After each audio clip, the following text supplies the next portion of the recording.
आज इस वीडियो में परसेंटेज के हम कुछ बेसिक से क्वेश्चन देखेंगे। चलिए वीडियो स्टार्ट करते हैं। सबसे पहला क्वेश्चन है 85 जो है 510 का कितना परसेंट है। ठीक है, तो सबसे पहले मैं इसको बेसिक से समझाऊंगा, उसके बाद मैं इसका ट्रिक भी बताऊंगा। तो मान लीजिए 510 का x परसेंट 85 है। ठीक है, तो 510 का मतलब गुणा x और परसेंट का मतलब 1/100 होता है इक्वल टू 85। ठीक है, तो x/100 इक्वल टू 85। ये हमारा मल्टीप्लाई में है तो इधर आके डिवाइड हो जाएगा, तो 510, तो x बराबर हो जाएगा 85/510। ये यहाँ पे डिवाइड में है तो इधर आके मल्टीप्लाई में हो जाएगा। जब इसको सॉल्व करेंगे 17 से काटेंगे, 17 × 5 = 85 और ये हो जाएगा 30। फिर से काटेंगे 6 से तो 6, तो x बराबर हो जाएगा 100/6 और इसका परसेंटेज होता है 16 सही 2/3%। ये हो गया बेसिक सा रूल। अब मैं आपको ट्रिक से समझाता हूँ इसे कैसे सॉल्व करेंगे। आइए देखते हैं इसे हम ट्रिक से कैसे सॉल्व करेंगे। तो सबसे पहले मान लीजिए जो हमारा पेपर था वो 510 नंबर का था। ठीक है, लेकिन हमारे आए कितने 85 नंबर। तो ये जो होता है 510 जो है ये हमारा ओरिजिनल नंबर है। ये जो हमारा है रिजल्ट है। ठीक है, पेपर था कितने नंबर का 510 नंबर का और हमारे आए कितने 85। ओरिजिनल नंबर को हमेशा नीचे लिखते हैं एंड रिजल्ट को हमेशा हम ऊपर लिखते हैं। तो ये हो जाएगा हमारा फ्रैक्शन वैल्यू, और फ्रैक्शन को परसेंटेज में चेंज करने के लिए हम 100 से मल्टीप्लाई करते हैं। जब इसको सॉल्व करेंगे तो 17 से जाएगा 17 × 5 = 85 और ये हो जाएगा 30। इसको काटेंगे तो 6, यहाँ पे हो जाएगा 100/6 और 100/6 का जो परसेंटेज वैल्यू होता है वो हमारा 16 सही 2/3% होता है। तो क्वेश्चन नंबर 2 है 220 जो है 400 से कितना परसेंट कम है। तो ये क्वेश्चन को समझते हैं पहले। और मान लीजिए हमारा पेपर 400 नंबर का था। ठीक है, और उसमें से हमारे आए कितने 220 आए। तो 400 के मुकाबले मुझे कितना नंबर कम मिला, यहाँ पे देखेंगे तो 400 के मुकाबले हमें 220 माइनस करेंगे तो इधर आ जाएगा 180। तो जो 400 के मुकाबले हमारा 180 नंबर कम है। ठीक है, तो ओरिजिनल ये हो जाएगा हमारा ओरिजिनल वैल्यू। तो ओरिजिनल वैल्यू को हमेशा हम नीचे लिखते हैं। तो हमारा जो है 400 के मुकाबले 180 कम आया। ये हो जाएगा हमारा विन फ्रैक्शन वैल्यू। इसको परसेंट में चेंज करने के लिए 100 से इंटू करेंगे, तो 2 0 से 2 0 काटेंगे, इसको काटेंगे तो 45%। मैं फिर से रिपीट कर रहा हूँ। मान लीजिए हमारा पेपर था 400 नंबर का।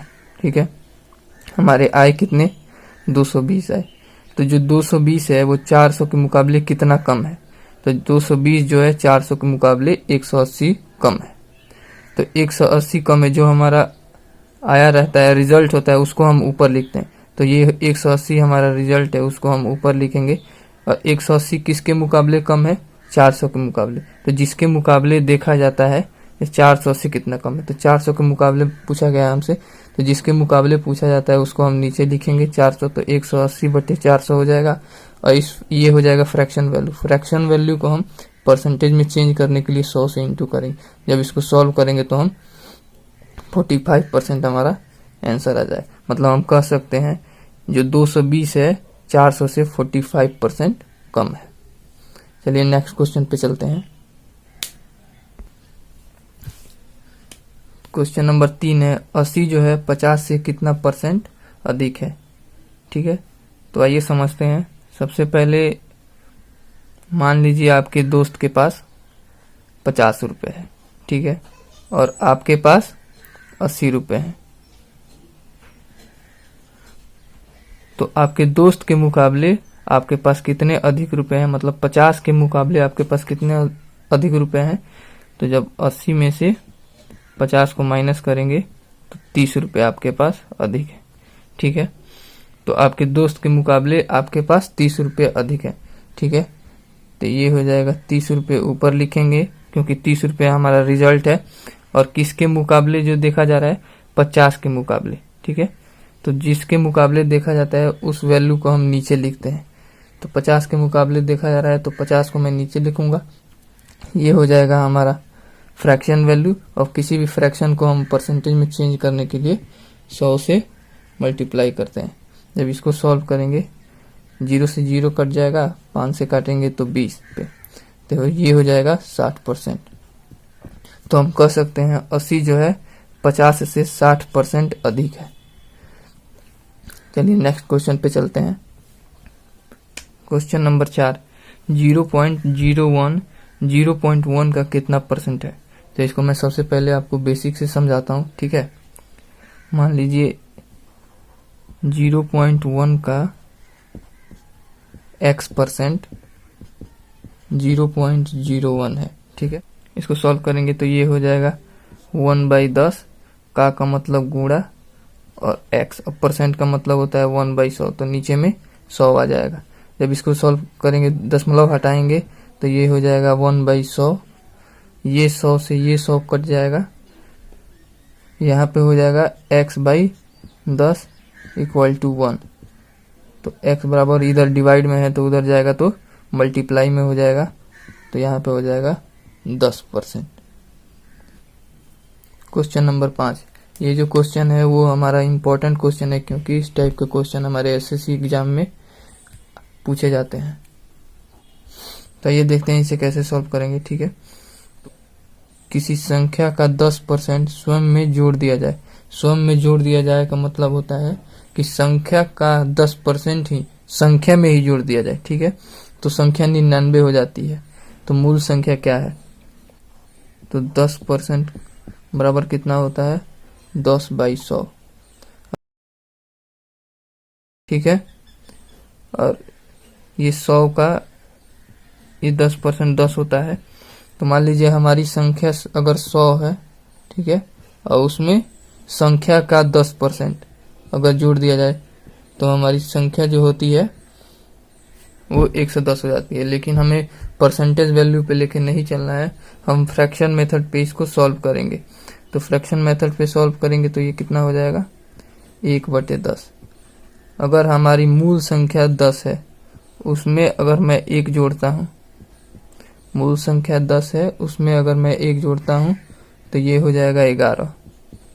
लेकिन ये 11 नहीं हो रही है, यहाँ पे दिया है, तो संख्या 99 हो जाती है। तो ये 11 ना होकर 99 हो जाती है, ठीक है। तो 11 से 99 अगर करना है तो किससे मल्टीप्लाई करेंगे, यहाँ पे हम 9 से मल्टीप्लाई करेंगे तो यहाँ पे 99 हो जाएगा। वैसे ही अगर यहाँ पे हम 9 से मल्टीप्लाई किए हैं तो हम यहाँ भी 9 से मल्टीप्लाई करेंगे तो 90 हमारी मूल संख्या हो जाएगी। मैं एक बार फिर से रिपीट कर रहा हूँ क्योंकि ये इम्पोर्टेंट क्वेश्चन है, ये हमारी एसएससी जीडी के एग्जाम में पूछा जाता है, ठीक है। मान लीजिए किसी संख्या का 10% स्वयं में जोड़ दिया जाए। तो संख्या का 10%, अगर 10% है, इसका फ्रैक्शन वैल्यू कितना होगा, 1/10। अगर हमारी संख्या 10 है, ठीक है, अगर हमारी मूल संख्या 10 है, उसका 10% 1 होता है, 10 का 10% 1 होता है। तो मूल संख्या 10 है, उसका 10% अगर संख्या में जोड़ दिया जाए, तो अगर मैं मूल संख्या हमारी 10 है उसमें मैं 1 जोड़ रहा हूं तो 11 हो रहा है। लेकिन ये 11 हमारा रेशियो में हो रहा है, लेकिन हमें संख्या में कितना दिया है, 99।